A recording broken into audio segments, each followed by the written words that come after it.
নবম দশম শ্রেণীর ত্রিকোণমিতিক অনুপাতের 9.2 এর মান নির্ণয় করো।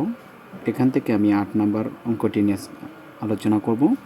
দেখুন এখানে বলা হয়েছে 1 minus cot square 60 degree 1 plus cot square 60 degree এটার মান নির্ণয় করতে বলছি। তো আমরা এখন এখানে 1-এর 1 বসিয়ে দেব, এই মাইনাসের মাইনাস। এখন কট 60 ডিগ্রি, কট 60 ডিগ্রির মান মনে রাখবেন।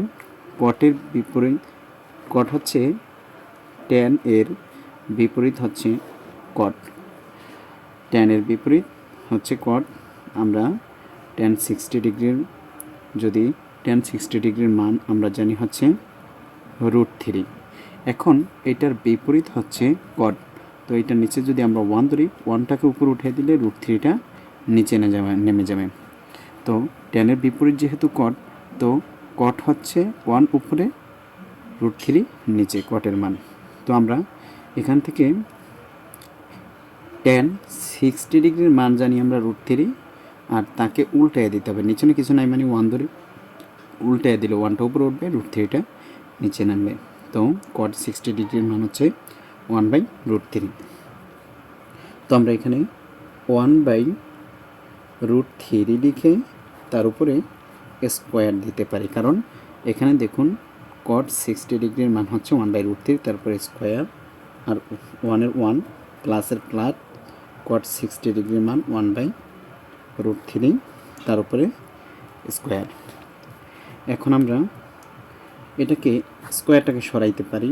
1-এর 1 মাইনাসের মাইনাস, 1-এর উপরে যদি স্কোয়ার করি 1 আসবে, আর স্কোয়ারের রুটে সবসময় কাটা যাবে রয়েছে 3, আর 1-এর 1 প্লাসের প্লাস, 1-এর উপরে যদি স্কোয়ার করে 1 আসবে, রুট স্কোয়ারে এবং রুটে কাটা রয়েছে 3।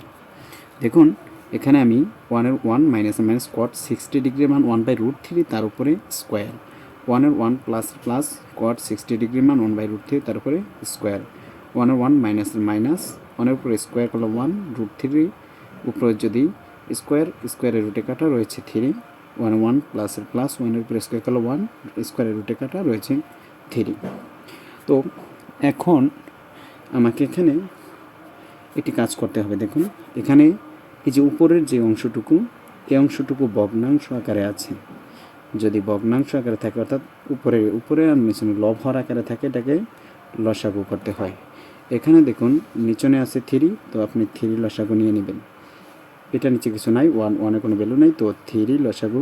3 দ্বারা 1কে গুণ করলে, 3 দ্বারা ডিরেক্ট 1কে গুণ করবেন, 3-একে 3 মাইনাসের মাইনাস, 3তে আর 3তে কাটা রয়েছে কত 1, 3 ভিতরে একবার যায়, ওই 1 দিয়ে 1-এর সাথে গুণ করতে পারে, এটা ভ্যালু নেই।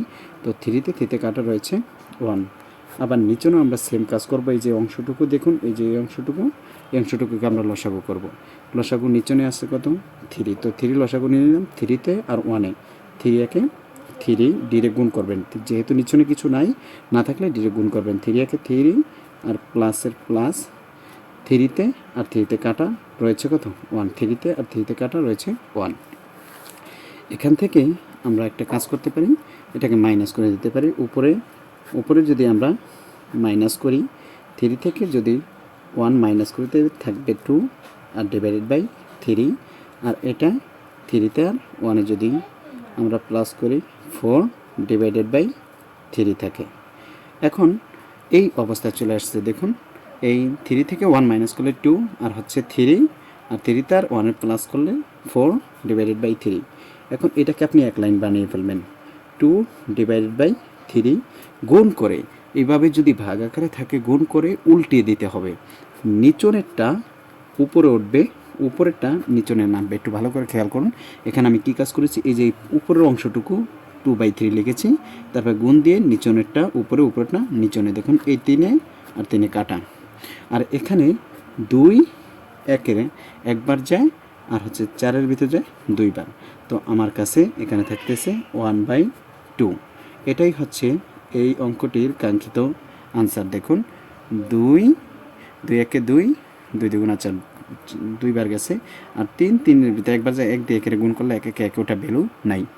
এটাই হচ্ছে 8 নম্বরের অ্যান্সার। তো এই টাইপের আরও গুরুত্বপূর্ণ ভিডিও পেতে ভিডিওগুলোকে লাইক কমেন্ট শেয়ার করে আমার সাথেই থাকবেন।